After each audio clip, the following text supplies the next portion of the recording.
Општини од Бугарија и Источна Македонија ги промовираат потенцијалите за алтернативен туризам наспроти така наречениот масивен туризам. По 3-месечна размена на искуства со обуки, вчера во Виница ги заокружија резултатите од проектот и понатамошните насоки. Од кога ќе се направи сумирање на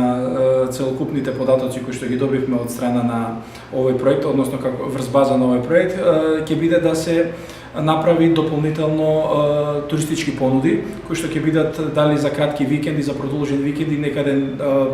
дали дневни тури кои што би се организирале од Бугарија, бугари да дојдат кај нас или пак македонци да одат во Бугарија. Тоа е следната фаза и дополнително овдека на самата конференција ќе бидат презентирани од страна на наш представник од Министерството за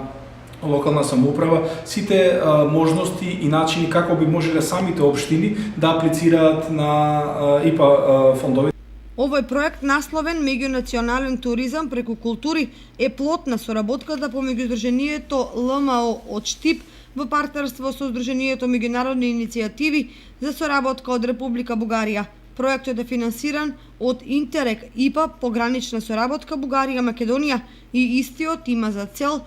да ги идентификува природните и културните наследства, обичаите, традициите и постоечките фарми и семејни бизниси кои го поддружуваат развојот на руралниот регион и кои се заинтересирани за развој на туризмот во регионот. Во рамките на проектот се одржа и обука за менаџирање на природното и културното наследство, како и културен, природно и туристички саем.